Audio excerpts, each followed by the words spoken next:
La sensación que me da cuando me doy cuenta de que estoy a punto de actuar con sensatez otra vez, aunque nadie más lo haga, golpea como un trueno silencioso en el pecho. En algún lugar detrás de mí, flotó la voz de mi papá, despreocupada y despectiva. Tú nunca estás aquí de todos modos. Comparte. Miré el horizonte, dejando que el sol de la tarde se reflejara sobre el agua, y algo se volvió claro. Ya no estaban pidiendo. Estaban tomando. Está bien, dije, lo suficientemente tranquilo como para sorprenderme a mí mismo. Y entonces hice algo que ninguno de ellos esperaba. No discutí. No rogué. No intenté justificarme.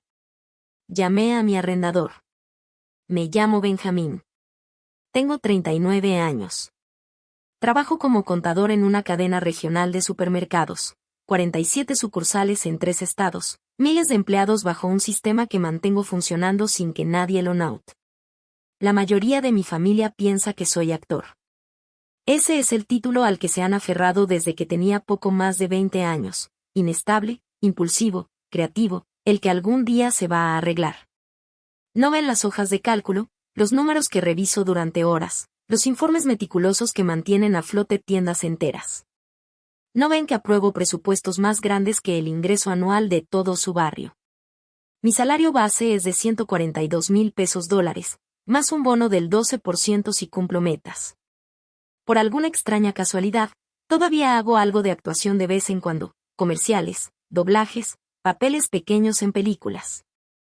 No es glamoroso, pero suma entre $18,000 y $25,000 al año. Hace mucho dejé de corregirlos. Una vez que pensaron que me estaba yendo bien, las peticiones nunca se quedaron pequeñas. Escalaban hasta convertirse en planes, expectativas que siempre exigían mi dinero, mi tiempo, mi energía, mi paciencia. Este cambio de departamento era solo el ejemplo más reciente. Soy hijo del medio. Mi hermana menor, Daniela, tiene 3 años menos que yo, y desde que nació se convirtió en el punto débil de la familia. Si Daniela lloraba, todo se detenía. Las comidas se retrasaban. Las conversaciones se pausaban. Los planes cambiaban. Su malestar era la emergencia de todos los demás. Crecí aprendiendo a anticipar necesidades que no eran mías, resolviendo conflictos que yo no había causado, siempre invisible hasta que alguien notaba que Daniela no estaba contenta. Y ahora, años después, todo seguía igual. Mi departamento, ese pequeño santuario que había logrado construir, ya no era mío, al menos no para ellos. Para ellos, era solo otro espacio que podían usar, otro recurso que podían aprovechar, como si existiera para su conveniencia. Exhalé despacio, dejando que el aire fresco rozara mi cara, con el olor lejano del asfalto mojado desde la calle y un poco de café, ya frío hacía rato. Mi teléfono vibró suavemente en mi mano, recordándome que ya estaba en marcha. Me di cuenta, casi con sorpresa, de que no sentía pánico. No de verdad. Sentía límites formándose en el pecho, sólidos e inquebrantables como muros de concreto. Esto ya no se trataba de confrontación. Se trataba de afirmar una realidad que ellos habían ignorado por años. Yo había construido mi vida en silencio, con precisión y cuidado, muchas veces invisible, pero nadie podía desarmarla sin mi consentimiento. El punto débil de Daniela siempre había sido la excusa de todos, mi paciencia siempre había sido su herramienta. Pero ahora tenía límites. Límites que finalmente podía reconocer y mantener. Cerré los ojos un momento y me imaginé el departamento. Cada rincón, cada repisa, cada mueble acomodado exactamente como yo quería. Mi hogar no era solo un espacio físico, era un mapa de mis decisiones, de mis sacrificios, de mi equilibrio cuidadosamente logrado. Y nadie, ni mi mamá, ni mi papá, ni Daniela podía reescribirlo mientras yo no estuviera. Si yo tenía problemas, me decían que me pusiera duro. De niño, sonaba así: Daniela, estoy estresado. Mamá, pobrecita. Siéntate, yo me encargo. Y yo, necesito ayuda con los papeles de la colegiatura. Papá, eres inteligente. Hazlo tú. Daniela era la de gran corazón. Yo era el bueno con los números. Eso suena como un elogio, hasta que entiendes lo que significaba en la práctica. Significaba que me convertía en el solucionador de problemas no pagado de la familia, su red de seguridad invisible. Cuando Daniela rentó su primer departamento y el contrato parecía un idioma extranjero, me senté con ella en la mesa de la cocina, línea por línea, traduciendo cláusulas y explicando depósitos, fianzas y los peligros de la letra pequeña. Cuando llegó su primer estado de cuenta de tarjeta de crédito, con cargos que no entendía, yo lo pagué en silencio, asegurándome de que no empezara la adultez con una montaña de intereses. Cuando nació su primer bebé y me susurró "no puedo con esto", llegué sin avisar, con los brazos llenos de pañales, biberones y una tarjeta de supermercado suficiente para cubrir un mes de lo esencial. Cada intento de poner límites era recibido con la sonrisa ensayada de mi mamá, esa que envuelve autoridad en ternura. Benjamín decía, suave pero firme, la familia ayuda a la familia. Esa frase, repetida por años, se volvió la palanca que usaban para doblarme a su voluntad, una pata de cabra disfrazada de lección moral. No siempre cedía. Aprendí a negarme en silencio, a decir que no sin discutir, a colar mis límites entre las grietas para evitar confrontaciones, pero manteniendo mis intenciones intactas. Otra lección llegó con el tiempo: si mis familiares asumían que tenía recursos económicos, los consideraban propiedad comunal, para pedir prestado, gastar o redistribuir a su gusto. Los dejaba mantener su narrativa: Benjamín el actor, Benjamín el soñador, Benjamín el inestable. Fingir encajar en esa historia hacía la vida más fácil. Me mantenía seguro, o eso creía. Cara se dio cuenta mucho antes que yo. Llevamos 6 años casados, y ella tiene una claridad que envidio, la habilidad de leer situaciones, intenciones y personas con precisión. Donde yo veo números, ella ve patrones de comportamiento. Donde yo balanceo hojas de cálculo, ella equilibra la energía de un cuarto. Ella entiende que el control cuidadoso que he ejercido sobre mi vida manteniendo las expectativas de mi familia separadas de mi realidad es tanto una habilidad como un escudo. Lo que pasa con Cara es que ella no solo observa, interpreta. Sabe que la sonrisa que pongo frente a mi familia, el humor que uso para desviar preguntas sobre mi carrera, la manera relajada en que dejo que Daniela pida prestado o gaste, ella ve el trabajo que hay detrás. La contabilidad silenciosa de energía, emociones y estabilidad financiera que mantengo corriendo en segundo plano. Y a diferencia de cualquier otra persona, no me juzga por eso. Respeta el esfuerzo. Admira la estrategia. Y aún así, incluso en su presencia, siento el peso de los viejos patrones presionando. Porque no importa cuán consciente de mí mismo sea, no importa cuán claro tenga lo que son los límites o la responsabilidad, los viejos hábitos, los que me inculcaron años de expectativas no dichas, siguen ahí. Como ecos de una clase a la que nunca quise asistir. La paciencia de Cara no es solo consuelo, es un espejo. Refleja lo que me niego a ver en mí mismo, que ser razonable, confiable y generoso no debería ir en contra de mi propia autonomía.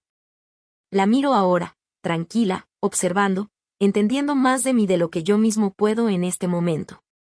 Y por primera vez en mucho tiempo, siento un cambio, no obligación, no miedo, no estrategia, sino claridad. Porque con ella, los números no son lo único que cuadran. Los sentimientos también. No interrumpe. Simplemente observa, guarda detalles y llama a las cosas por su nombre. Cuando conoció a mis padres por primera vez, mi mamá la abrazó y le dijo, gracias por quererlo. Él necesita a alguien estable. Cara sonrió educadamente, asintiendo como si entendiera el peso detrás de las palabras. Más tarde, en la quietud de nuestro departamento, susurró, tu mamá habla de ti como si fueras un proyecto. Me reí, quitándole importancia como una brisa molesta, pero las palabras se quedaron, enrollándose en mi pecho como humo. Luego llegó la tercera emergencia de Daniela. De esas que te hacen cuestionar qué es estabilidad. Cara, calmada pero firme, dijo, ven, no estoy diciendo que no ayudes. Estoy diciendo que ya se están acostumbrando a que tú seas la solución.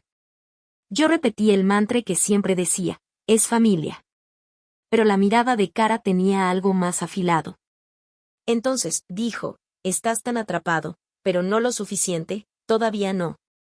La vida de Daniela siempre estuvo en equilibrio precario, como si un paso en falso pudiera derrumbar toda la estructura. Era magnética, con una risa que atraía a la gente y una manera de hacer que los extraños se sintieran amigos de toda la vida en minutos. Pero bajo ese encanto, el caos tenía su ritmo. Empleos que no cumplían sus expectativas. Compañeros que las saboteaban. Amigos que desaparecían cuando la lealtad era más necesaria. Caseros que amenazaban con desalojos por cosas sin importancia. Parejas que prometían cambios pero solo daban decepción. Justo antes de nuestro viaje a Grecia, estaba entre departamentoso eufemismo para inestabilidad, que ocultaba la renta atrasada, avisos impagos y la tensión de vivir en tiempo prestado. 2 semanas antes del vuelo, mi mamá llamó. Daniela quizá tenga que quedarse contigo un rato, dijo. Recuerdo estar en mi cocina, la laptop abierta, los dedos suspendidos sobre el teclado como si el aparato pudiera estabilizar el mundo. Cara estaba en la habitación de al lado, empacando snacks para nuestro hijo con precisión metódica, apilando barras de granola, bolsitas de fruta y botellitas de agua en un montón perfecto. Mi calendario estaba desplegado en la pantalla, cada pago y factura automática trazados como constelaciones. Números, me recordé, se comportan. Son predecibles. Obedecen reglas. Las personas no. Las familias, menos. Corrí escenarios en mi mente. Daniela se mudaría. Mi santuario se sentiría invadido. Facturas, despensa, horarios, momentos de tranquilidad, todo requeriría negociación. Y aún así, me sorprendí calculando no solo gastos, sino paciencia, energía y la capacidad mental que necesitaría para mantener la calma. La voz de Cara resonó en mi memoria, suave pero firme. Ven, fíjate en el patrón. Dan por sentado que tu confiabilidad es infinita. Sentí ese apretón familiar en el pecho, la presión detrás de las costillas, la sensación que aprendí a asociar con mi rol de solucionador de crisis no reconocido. Cara no regañó. No dio lecciones. Simplemente catalogó todos los cambios sutiles de tono cuando llamaba a mi mamá, las medias medidas que Daniela tomaba para mantener independencia sin arriesgarse. La manera en que nuestra vida tenía que doblarse un poco cada vez que la familia esperaba que yo me estirara. Y porque ella lo notaba, yo empecé a notarlo también. No solo los números, no solo facturas y horarios, sino el patrón mismo. La expectativa implacable de que yo absorbería el caos sin quejarme. Cerré los ojos un momento y me imaginé el departamento, el sofá de la sala, el ángulo exacto de la lámpara en la esquina, como la luz del sol pegaba en la barra de la cocina a las 10 de la mañana. Me di cuenta de que este espacio cuidadosamente organizado, este ritmo de vida que había construido estaba a punto de ser puesto a prueba de una manera que requería más que cálculo. Requería límites, valor y la disposición de dejar que otros enfrentaran la incomodidad sin que yo interviniera. ¿Un rato es cuánto?, pregunté, tratando de disimular la tensión en mi voz.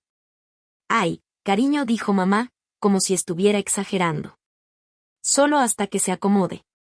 Acomode dónde, insistí, pero la línea quedó en silencio. Una pausa tan pesada que podía escuchar el leve zumbido del tráfico desde la calle abajo de mi departamento. Luego, finalmente, agregó, entonces tienes un segundo cuarto. Lo tenía. Ese segundo cuarto estaba pensado para nuestros hijos, nuestro hijo y nuestra hija, un espacio que habíamos diseñado con cuidado durante meses, cada rincón planeado con intención. Se suponía que fuera de ellos. Y ahora, de repente, se ofrecía como almacenamiento temporal para la inestabilidad de Daniela. El viaje a Grecia se había planeado durante años. Cara y yo no habíamos tomado unas vacaciones juntos en 3 años que no estuvieran dictadas por la crisis de alguien más, por la urgencia de otra persona. Ninguna graduación, ninguna visita al hospital, ningún drama familiar. Por primera vez, era nuestro. Dije firmemente, no voy a hacer eso. El tono de mamá cambió al instante, afilado y frío. Entonces, ¿le estás dando la espalda a tu hermana? Estoy protegiendo a mi familia, dije, midiendo cada palabra. Como si siguiera un guión, mi papá se unió a la conversación. Siempre lo hace cuando mamá quiere refuerzo. Estás siendo egoísta, dijo. Tu hermana necesita ayuda. Cara estaba en la puerta, con los brazos cruzados, expresión impenetrable pero firme. No habló, pero su sola presencia pesaba, recordándome de quién era responsable en ese momento. Mantuve la voz firme, nos vamos del país. No voy a entregar mis llaves a nadie. Mamá suspiró, largo y deliberado, como si yo hubiera fallado personalmente como ser humano. Está bien, dijo. Y luego, más suave, casi dulcemente, lo arreglaremos. Le creí. Ese fue mi primer error. Porque olvidé algo crucial, la versión de arreglarlo de mi mamá nunca ha significado negociación, discusión o compromiso. Siempre ha significado decidir por mí y llamarlo amor. Durante días, el Mediterráneo se sintió como un bálsamo. Comimos en un pequeño restaurante frente al mar, de esos donde el sol pega justo en las paredes blancas y la brisa trae un ligero olor a sal. La cuenta para los tres fue de 84 euros. Pescado a la parrilla, ensalada fresca y un postre de limón que Cara juró que era el mejor que había probado. Nuestro hijo descansaba medio dormido sobre mi regazo, un peso suave de calor y respiración tranquila. La sonrisa de Cara atrapaba la luz del sol. Por un momento, me permití creer que finalmente estábamos bien, que el viaje y la distancia nos habían dado el espacio para respirar que necesitábamos. Entonces mi teléfono vibró. El nombre de mamá iluminó la pantalla. Mi pulgar quedó suspendido, y casi la dejo sonar. La costumbre es poderosa. Años de responder de inmediato, de detener la vida en seco para atender crisis familiares, me hicieron contestar de todos modos. Benjamín dijo, con una voz demasiado alegre. Ese tono, el que siempre precede al desastre, hizo que mi estómago se revolviera. Aprendí a reconocerlo. No te preocupes, casi siempre significa, ya hicimos lo que no debíamos. ¿Qué pasó?, pregunté, la voz más baja ahora, firme pero tensa de anticipación. Bueno, empezó, como si leyera un guión cuidadosamente ensayado, le di las llaves de tu departamento a Daniela. Enderecé la espalda de golpe, de repente rígido, como si el acero reemplazara los músculos. La luz cálida del restaurante, el olor a sal y cítricos, el suave arrullo de las olas y la risa distante, nada de eso importaba. Por un instante, el mundo se redujo a esa frase. Mi departamento, nuestro santuario cuidadosamente organizado, ya no era mío. Mi hijo se movió un poco, medio despierto, percibiendo la tensión en mi cuerpo. Cara se inclinó hacia mí, su mano en mi hombro, anclándome aunque el suelo pareciera haberse movido bajo mis pies. La realización llegó en cámara lenta. Cada límite que había intentado mantener, cada negativa silenciosa que había practicado, cada momento de paciencia calculada, todo chocó de golpe con el hecho de que mi familia los había ignorado por completo. Mi corazón latía con fuerza, pero curiosamente, el pánico no llegó de inmediato. Solo había claridad.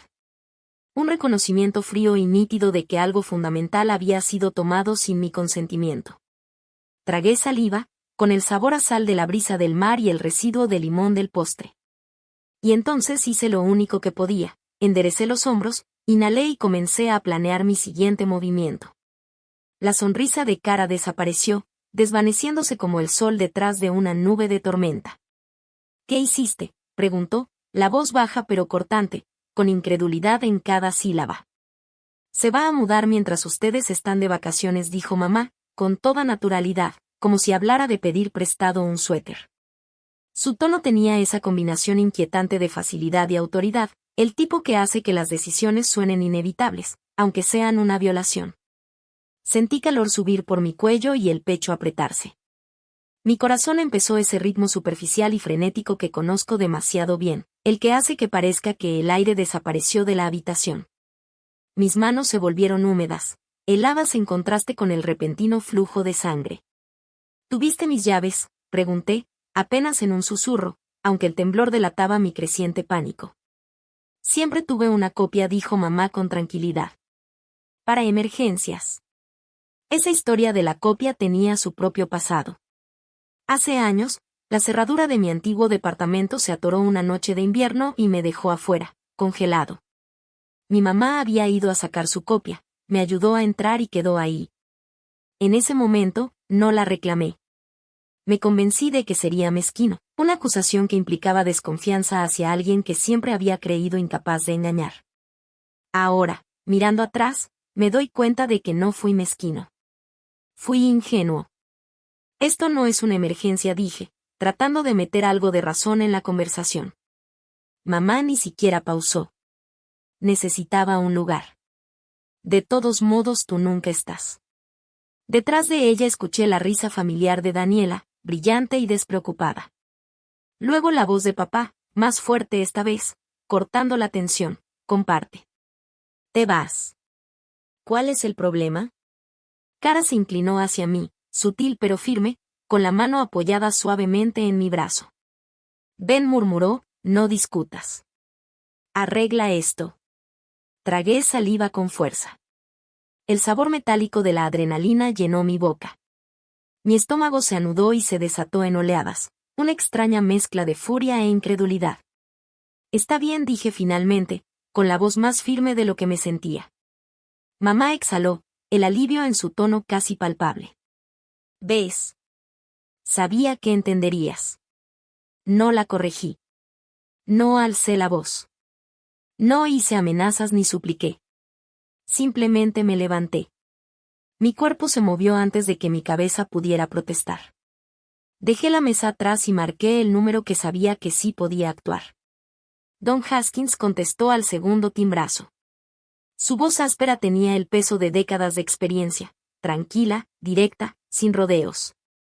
Bombero retirado, más de 60 años trabajando, dueño de 3 edificios modestos, no una empresa fría escondida detrás de palabras legales. «Ben, ¿todo bien?», preguntó. No respondí, seco. Alguien se metió a mi departamento. Hubo una pausa. Alcancé a escuchar cómo cambiaba su respiración, como si algo encajara en su mente. ¿Cómo que se metió? Mi mamá le dio mis llaves a mi hermana. Cambió las cerraduras. Movió muebles. ¿Qué? Su voz se tensó al instante. ¿Tú autorizaste eso? No. Está bien, dijo, firme pero calmado. Mándame un mensaje ahorita. Necesito todos los detalles. Escribí rápido, cada palabra corta y clara, entrada no autorizada. Sin permiso. Estoy fuera del país. Por favor, asegure el departamento. 2 minutos después, volvió a llamar. Su voz seguía tranquila, pero ya estaba decidida. Voy para allá. Si cambió las cerraduras, eso es ilegal. Voy a llamar al cerrajero y a la policía. Sentí por primera vez un pequeño alivio, como si algo se aflojara en mi pecho. Respirar fue más fácil. Cara me observaba en silencio, como si estuviera viendo a alguien despertar después de mucho tiempo sin aire. Hágalo, dije. Yo pago lo que sea. Tú pagas la renta a tiempo, respondió sin drama. Esto no es tu culpa. Dejé que esas palabras se asentaran. Sentí que el peso bajaba un poco. Me di cuenta de algo importante. No estaba indefenso. No todavía. No si actuaba con firmeza. Y por primera vez en horas, el cuarto, la brisa del Mediterráneo, el murmullo lejano de la vida afuera, todo dejó de sentirse como una trampa y empezó a parecer un lugar donde podía recuperar lo que era mío. Colgué. En segundos, la pantalla se llenó de llamadas perdidas. Las dejé acumularse. El teléfono vibraba sin parar, nombres aparecían junto a fragmentos de culpa, reproches y pánico. Los mensajes de Daniela se mezclaban, preguntas, exigencias, acusaciones. Luego mis padres, subiendo el tono, pasando de la preocupación al enojo, de las súplicas a amenazas sobre apariencias y vergüenza. Ya no parecía comunicación, sino una campaña de presión, cada vibración otro intento de obligarme a ceder. Cara estiró la mano y entrelazó sus dedos con los míos, anclándome al momento. ¿Qué hiciste?, preguntó en voz baja, sin alarma, solo concentrada. Llamé a Haskins, respondí. Ya va para el departamento. Ella asintió con decisión. Bien. Volví a mirar la mesa que habíamos dejado atrás. Platos intactos, vasos con condensación, el aroma del pescado a la parrilla mezclándose con la brisa salada. El mar seguía su ritmo constante, indiferente, eterno. Ese contraste me golpeó fuerte. El caos estallaba en mi bolsillo, pero el mundo afuera ni se inmutaba. Y en esa quietud, algo hizo clic. Por primera vez en mucho tiempo, no estaba negociando. No estaba suavizando bordes ni absorbiendo consecuencias. Estaba avanzando. 10 minutos después, volvió a sonar mi teléfono. Don Haskins. Contesté al instante. Ya estoy aquí, dijo, voz firme, profesional. Tu hermana está adentro. Está gritando que ahora vive aquí. Kara apretó la mandíbula, un gesto que reflejaba mi propia determinación. Cerré los ojos un momento e inhalé profundo. Ponme en altavoz, dije. Se oyó un movimiento, un eco leve, y luego la voz de Daniela irrumpió, aguda y frenética. Benjamín, dile que está bien. Mamá dijo que está bien. Mantuve la voz tranquila. Daniela, ¿no vives ahí? Sí, sí vivo, respondió rápido. Apenas estás en casa. Puedes quedarte con Kara. Yo tengo hijos. Cambiaste mis cerraduras, dije, cada palabra medida. Y que, saltó, despectiva. Necesitaba seguridad. Don Haskins intervino, firme e inquebrantable. Señora, usted no figura en el contrato. No tiene permiso para ocupar esta unidad. La policía ya está en camino. Su enojo se desplomó en incredulidad herida al instante. «Esto es lo que haces», gritó. «¿A tu propia hermana? ¿Cuando yo apenas puedo con todo?» No subí el tono. No corrí detrás de sus emociones. Yo no te puse aquí, dije. Tomar mi casa no es una solución. Entonces otra voz entró en la llamada, apresurada y jadeante. Mi mamá. Benjamín, para. Para ahora. Hablamos cuando regreses. Miré a Kara. Me sostuvo la mirada sin dudar, con expresión firme, apoyadora, inquebrantable. El ruido de la línea se desvaneció en estática de fondo mientras tomaba una decisión que era a la vez aterradora y liberadora. No volvería a las reglas viejas. No esta vez. Sentí que algo se asentaba dentro de mí, un peso pesado y absoluto, como una piedra que finalmente encuentra su lugar en el fondo de un pozo profundo. Claridad, dura e inquebrantable, se extendió por mí. Estamos hablando ahora, dije, voz calmada pero firme. Daniela se va. La voz de papá cortó la línea como un cuchillo envuelto en terciopelo. Estás siendo cruel. Esa palabra, cruel, siempre flotaba en el aire como acusación, nunca como inicio de conversación. Nunca nos equivocamos, nunca nos pasamos. Solo, tú eres el problema porque te niegas a absorber el caos en silencio. Estoy siendo claro, dije, meditando cada palabra, dejándolas caer como ladrillos. Y luego hice lo que nunca esperaron. Colgué. Clic. Silencio. 20 minutos después, mi teléfono vibró. Un mensaje de Don Haskins. Lo abrí, ojos recorriendo rápido, policía la escoltó fuera. El cerrajero cambió las cerraduras.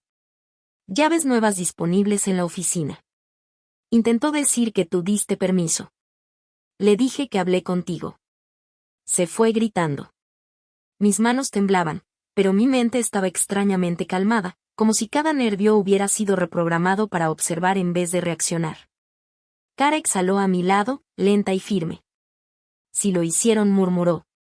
Sí, dije, dejando que las palabras flotaran entre nosotros. Sí lo hicieron. Entonces, mi teléfono se iluminó con un mensaje de voz de papá. Dudé un momento, pero lo escuché. Su voz estaba fría, plana, una mezcla calculada de control y decepción. Si presionas esto, ya no eres bienvenido en nuestra casa. No fue la amenaza en sí lo que me impactó, sino la suposición detrás de ella. La convicción no dicha de que iba a ceder, de que dejaría que su caos definiera mi vida otra vez. El peso de la expectativa y el derecho siempre había sido más pesado que cualquier orden directa. Kara se acomodó a mi lado en la cama del hotel, nuestro hijo enrollado en una burbuja de sueño entre nosotros. Su mano rozó la mía. Sabes, dijo suavemente, casi en un susurro, no tienes que seguir audicionando para un papel en el que nunca te van a escoger. Me quedé mirando la pared, las sombras de las luces del hotel parpadeando como fantasmas de recuerdos. No creo que pueda volver a la normalidad, admití. Kara asintió, firme e inflexible. Bien, dijo. Cuando finalmente aterrizamos 6 días después, ni siquiera pasamos por la casa de mis padres. No hubo saludos, ni charla, ni falsas cortesías. Fuimos directo a la oficina de Don Haskins. Me recibió con su cálida practicidad de siempre y me entregó 2 llaves nuevas junto con un reporte impreso. Documenté todo, dijo. Fechas, horas, número de incidente policial, factura del cerrajero. Tu departamento está seguro. ¿Cuánto te debo?, pregunté, medio esperando una reprimenda por el gasto inesperado. Él negó con la mano. Solo sigue pagando la renta como siempre. Luego pausó, suavizando la mirada con la seriedad de un hermano mayor. Ben, sabes que esto no se detiene a menos que tú lo detengas. Asentí. Lo sabía. Siempre lo había sabido. Cara apretó mi brazo, un peso tranquilizador que afirmaba todo. Al llegar al departamento, noté los pequeños detalles de inmediato. Las cerraduras eran nuevas, firmes, un silencioso mensaje de control restaurado. La alfombra que Daniela había traído a un ridículo Bless this mess con brillantina había desaparecido, borrando su reclamo temporal. Dentro, el lugar susurraba historias de intrusión. Un marco de fotos tirado boca abajo, una sutil declaración del desorden interrumpido. La puerta de un gabinete estaba entreabierta, frascos fuera de su orden. Mi juego de sábanas de repuesto había desaparecido, evidencia de su paso por espacios que creía privados. Cada objeto desplazado llevaba su propia acusación silenciosa, pero a diferencia de antes, no sentí ira ni impotencia. Catalogué las alteraciones, noté su existencia, absorbí los datos, planeé los siguientes pasos. No se trataba solo de muebles, llaves o puertas. Era recuperar mi autonomía, trazar de nuevo las líneas que habían ignorado durante años. Por primera vez sentí los primeros indicios de confianza, de certeza, de que nadie ni mi familia, ni las circunstancias podría reescribir en silencio la vida que había construido. Nada faltaba, nada catastrófico, pero las pequeñas alteraciones me erizaban la piel, como si mi privacidad hubiera sido marcada con huellas. Cada cajón ligeramente movido, un libro torcido, un leve olor a champú ajeno flotando en el aire. No era robo. Era audacia, la creencia no dicha de que mi vida, mi hogar, mi santuario, podían reorganizarse como muebles de un cuarto de hotel. Cara se movía por cada espacio con cuidado, revisando estantes, esquinas, incluso el espacio detrás del sofá. Caminaba como quien limpia una escena de crimen en su propia vida, catalogando las intrusiones con silencio y precisión. Esta es la línea, murmuró, apenas audible. Aquí es donde cambia todo. Me dirigí a la cocina y abrí el cajón donde guardo documentos más importantes que el aire que respiramos, copias de pasaportes, acta de nacimiento de nuestro hijo, contratos de arrendamiento, papeles del seguro, estados financieros. Todo intacto. Mi identidad, mi prueba de vida, seguía siendo mía. Pero la invasión despació esa sensación de que alguien trató mi casa como un escenario que podía reorganizar. Era casi peor, porque mostraba lo que realmente creían, que el derecho propio podía anular el consentimiento. Esa noche, el pasillo fuera de mi departamento resonó con un golpe, deliberado, casual, como si la propiedad tuviera sonido. Sin llamada, sin mensaje, sin aviso. La presencia de mi mamá llevaba su habitual mezcla de autoridad y expectativa. No respondí. En cambio, me apoyé contra la puerta y escuché, cada palabra subrayando la tensión. Benjamín dijo, dulce pero urgente. Dulce como azúcar. Tenemos que hablar. Cara se quedó a mi lado, un ancla silenciosa. Sentí su mano rozar la mía, un toque que me mantenía firme frente a la ola de molestia e incredulidad. Por la puerta dije. Manda un mensaje. Hablamos después. El tono de mamá cambió de inmediato, calculador. No seas dramático. Daniela está llorando. Los niños están confundidos. La avergonzaste. Ahí estaba, la misma canción de siempre, responsabilidad cambiada, culpa borrada, consecuencias disfrazadas de ofensa. No tú nos asustaste. No nosotros nos pasamos. Solo que tú la hiciste sentir incómoda. Manteniendo la voz neutral, calmada, respondí, Daniela se avergonzó sola. La respuesta fue cortante, incrédula. ¿Cómo te atreves? Casi me río, lo absurdo colgando en el aire como humo. ¿Cómo me atrevo a qué? Pregunté. ¿A proteger mi casa? Llamaste a la policía contra la familia, dijo, entre dientes. Llamé a mi casero, contesté con calma. La policía respondió porque ella se metió sin permiso. Pausa. Un momento de fisura en su coraza. Luego un tono más suave, persuasivo, ensayado. Ven, ya conoces a tu hermana. Es sensible. No quiso hacer daño. La mano de Cara encontró la mía otra vez, y sentí el pulso de mi propio corazón en mis dedos, rápido y seguro. Respiré despacio. Mamá, dije. Le diste mis llaves a alguien sin preguntarme. Eso no es sensibilidad. Eso es sentirse con derecho. Su voz se endureció, fría e implacable.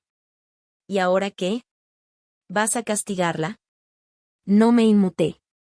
No caí en la trampa. Sentí el peso de los años sobre mí, la suma de cada pequeña expectativa, cada obligación injusta, cada suposición de que yo cedería en silencio. No, dije, con intención. No voy a castigar a nadie. Estoy protegiendo lo que es mío. Exhaló con fuerza, un silbido cargado de la irritación de quien cree que su autoridad moral es incuestionable. Pude escuchar los engranajes girando en su mente, calculando cómo recuperar el control, la manera en que siempre intentaba presentar la resistencia como crueldad. Cara apretó mis dedos suavemente, recordándome que ya no estaba negociando. Ni esta noche, ni nunca. Ni con mi casa, ni con mi vida, ni con el espacio que había construido para mí y para nuestro hijo. El departamento estaba en silencio ahora, salvo por el leve zumbido del aire acondicionado, el tráfico lejano abajo y el suave ritmo de nuestra respiración. Por primera vez en años, sentí la claridad de los límites, firmes, inamovibles, indiscutibles. No caí en la trampa. Cada instinto gritaba confrontación, justificación, disculpa, pero lo silencié. Voy a proteger a mi familia, dije suavemente, casi para mí mismo.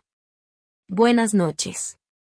Luego me alejé de la puerta, dejando a mi mamá con el eco de sus propios golpes, que se desvaneció poco a poco en silencio. Durante la siguiente semana, las llamadas no paraban, como olas golpeando un acantilado terco. Mi tía, tu mamá está devastada. Mi prima, Daniela, le está diciendo a todos que los dejaste a ella y a los niños en la calle. Mi papá, esto no eres tú. Alguien te metió ideas en la cabeza. Esa casi me hizo sonreír. Porque sí, alguien se había metido en mi cabeza. Y ese alguien era yo, la versión de mí mismo que había estado enterrada bajo décadas de ser la persona correcta, de cumplimiento silencioso, de absorber el caos de los demás sin protestar. Daniela mandó notas de voz desde todos los números posibles, frenética, llorando, suplicando, enojada. No escuché ni una sola. No necesitaba la banda sonora emocional. Ya conocía la historia, llanto, culpa, escalada, indignación autojustificada. Ya la había visto antes, incontables veces, solo que en diferentes escenarios, y no tenía ganas de repetir la escena. Cara y yo tuvimos una conversación seria con nuestro hijo, aunque era pequeño. La simplificamos, solo lo esencial. Algunos adultos no siguen las reglas de la casa, dijo Cara, suave y calmada. Así que vamos a hacer nuevas reglas para mantener nuestra casa segura. Él asintió pensativo, como si fuera obvio. Los niños entienden límites más rápido que los adultos, me di cuenta, aprendiendo la lección que pasé décadas intentando enseñar a los grandes. Primero bloqueé a Daniela, luego a mamá, luego a papá. Sin anuncios. Sin publicaciones dramáticas. Sin declaraciones moralistas o de culpa. Solo dejé de responder. El silencio se volvió un límite propio. Después hice lo que realmente cambió todo. Llamé de nuevo a Don Haskins. Quiero terminar mi contrato de arrendamiento antes de tiempo, dije. Su voz, experimentada y práctica, no tenía juicio. Puedo trabajar contigo, dijo con calma. En 48 horas, Cara y yo teníamos un plan. No impulsivo. No guiado por la ira. Ni siquiera reactivo. Práctico. Calculado. Estratégico. Revisé nuestros reportes de crédito, línea por línea, buscando anomalías. Moví nuestros ahorros a cuentas con controles de privacidad avanzados, cuentas que mi familia ni sabía que existían. Agendé una consulta con un abogado inmobiliario, 30 minutos, $250, y fue el mejor dinero que gasté ese mes. La asesoría legal me dio algo que ninguna discusión o presión familiar podía: certeza. No compramos una mansión ostentosa ni una propiedad para impresionar. Compramos una casa modesta en una privada, calles tranquilas, buenas escuelas, vecinos confiables, un sentido de permanencia sin lujo. Segura. Privada. Práctica. Precio de compra, 389,000 pesos. Enganche, 110,000 pesos. Pagué desde una cuenta que nunca había sido visible para nadie que hubiera intentado apoyarse en mí, manipularme o reclamar parte de lo que era mío. Y la verdad es que no escondí mis finanzas por vergüenza. Las protegí porque aprendí, de la peor manera, que la riqueza sin límites es permiso para la intrusión. Aprendí que el control sobre mi propia vida no es un lujo, es la única defensa contra el derecho propio disfrazado de amor. Cara apretó mi mano mientras firmábamos los papeles, una afirmación silenciosa. No necesitaba decir nada, estábamos recuperando más que una propiedad. Recuperábamos autonomía, la dignidad silenciosa de decidir por nosotros mismos, la capacidad de vivir sin la constante corriente de expectativas ajenas. Y por primera vez en años, sentí un tipo de alivio que no sabía que podía existir. No alegría. No celebración. Alivio. Limpio, sin carga, cierto. Escondí las cuentas, los saldos, la organización cuidadosa de nuestro dinero porque sabía que mi familia los trataría como un buffet, tomarían lo que quisieran, sin pedir, siempre esperando. La lección estaba grabada desde décadas atrás: disponibilidad equivale a derecho. Cuando se dieron cuenta de que mi silencio era deliberado, cambiaron de estrategia. Primero, sutil. Después, descarado. Aparecieron en el trabajo de Cara, rondando como sombras no deseadas. Mensajes aparecieron en redes sociales, cuidadosamente dirigidos a colegas, amigos, cualquiera cerca de mi vida profesional. Llegaron cartas a mi antigua dirección, con letras grandes y dramáticas, goteando frases hechas para provocar culpa: después de todo lo que hemos hecho por ti. Una tarde, Cara levantó una carta del suelo y la leí en voz alta frente a mí, su voz firme, casi teatral, como si estuviera interpretando un guión mal escrito. Benjamín leyó: le rompiste el corazón a esta familia. Me senté en la barra de la cocina, con una taza de café tibio en las manos, y dejé que las palabras flotaran en el aire. Con calma dije: no. Ellos rompieron la ilusión de que me respetaban. La carta cayó en la basura con un golpe suave. Cara asintió, doblando los bordes cuidadosamente antes de tirarla, con expresión difícil de leer pero satisfecha. Luego preguntó, suave: ¿quieres responder algo? Hice una pausa. La pregunta no era de cortesía, era de control. Años explicando mis decisiones, justificando acciones frente a personas que prosperaban en la confusión, pasaron por mi mente. El registro mental de compromisos, sacrificios y preguntas sin respuesta pesaba, pero también aclaraba lo que había aprendido: ninguna explicación podía reparar un sentido de derecho disfrazado de afecto. Abrí mi laptop y escribí un solo correo, breve y conciso. Mis dedos flotaron sobre las teclas por un momento, deliberadamente medidos. Esto no era emoción, era límites, establecer reglas que nadie podía violar. Mamá, papá, Daniela, tecleé. Corto. Claro. Sin insultos. Sin justificaciones. No doy permiso para que nadie entre a mi casa. Cruzaron un límite legal y personal. No discutiré esto más. No contacten a mi esposa. No se presenten sin aviso. Si quieren tener relación conmigo en el futuro, será basada en respeto y consentimiento, no en presión. Hice una pausa antes de agregar una última frase, la que marcaría todo lo que vino después: la familia no es un pase libre. Le di enviar. Luego silencié el hilo. No esperé respuestas. No esperé reconocimiento. Dejé que el silencio se extendiera. Los meses siguientes fueron más tranquilos de lo que esperaba. No porque mi familia de repente hubiera abrazado la razón o la responsabilidad, sino porque su acceso se había evaporado. Sin respuestas, sin discusiones que encender, sin un escenario donde actuar sus expectativas, no había nada a que reaccionar. Los correos, las cartas, las visitas perdieron fuerza. Se volvieron ruido de fondo, ecos lejanos que no tocaban mi vida. Por primera vez, el departamento se sintió totalmente mío. Las habitaciones mantenían el orden planeado. Nuestro hijo jugaba libre, sin la corriente sutil de tensión de adultos externos. Cara se movía por los espacios con la tranquilidad de quien ya no tiene que preocuparse por interferencias no invitadas. Incluso los rituales pequeños, hacer el desayuno, guardar las compras, doblar la ropa, se sentían como actos de recuperación. Cada tarea cotidiana se volvió una afirmación silenciosa de autonomía, un recordatorio de que los límites, una vez aplicados, son más fuertes que cualquier culpa o manipulación familiar.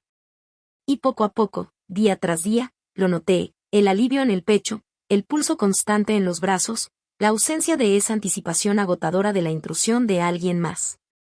No era exactamente triunfo, ni alegría, sino una especie de claridad que no había sentido en años, una vida vivida en mis propios términos, protegida del derecho ajeno, resguardada por reglas que no podían romperse sin mi permiso.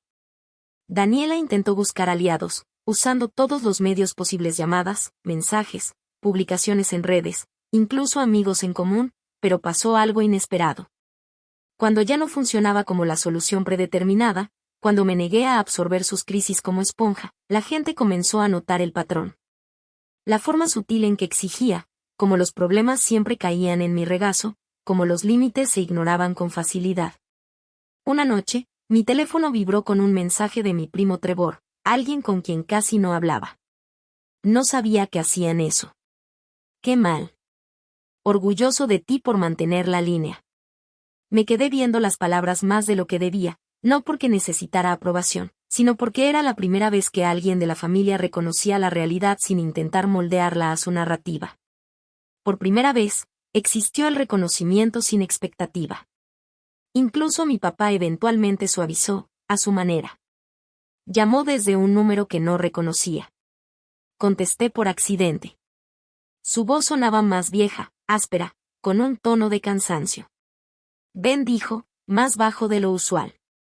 Tu mamá no se detiene. Lo sé, dije. Sin enojo, solo reconocimiento medido. Hubo una pausa. Luego, vacilante, casi vulnerable, no pensé que realmente te irías. Casi me río.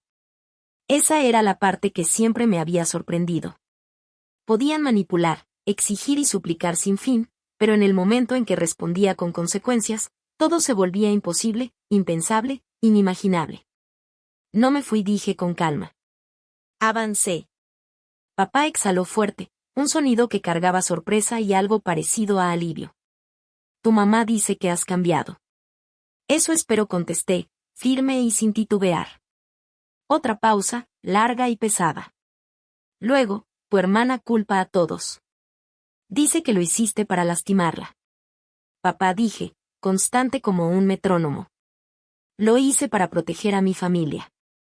Intentó suavizar su tono, mis nietos. No la dejé fuera de su casa, dije. La dejé fuera de la mía. No objetó eso. En cambio, un susurro de responsabilidad se coló, lo siento, dijo. Sin gestos grandiosos, sin monólogos dramáticos, solo un reconocimiento silencioso. Era lo más cercano que había recibido de él a una aceptación real de su acción. Respondí con límites claros. Si quieren vernos, pueden. Pero será bajo mis condiciones. Él aceptó.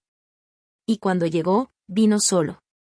Sin séquito, sin presión, sin la sombra de Daniela rondando.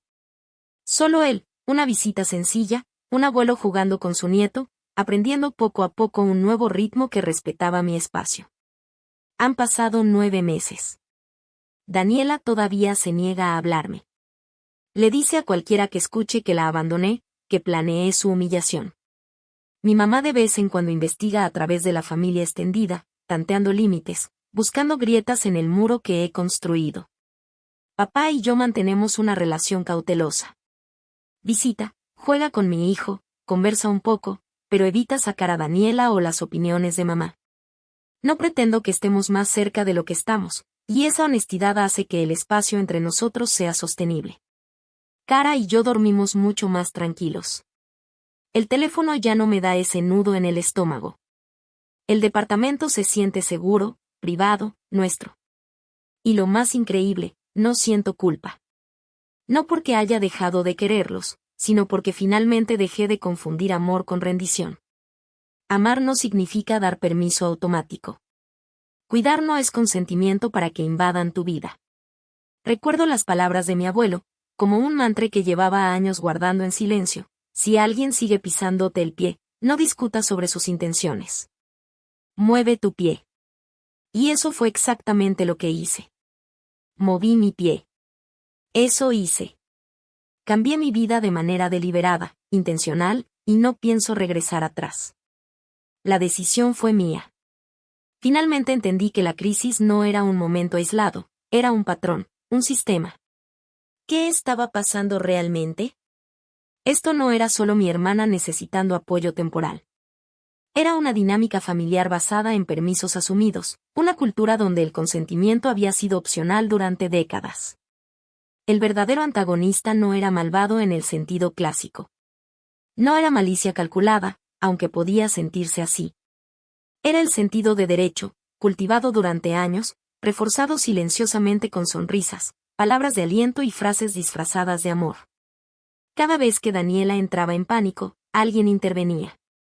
Cada vez que yo dudaba, el sistema me empujaba hacia adelante, y yo accedía porque ese papel, el solucionador silencioso, el resolute constante, era recompensado con calma temporal, reconocimiento y la ilusión de afecto.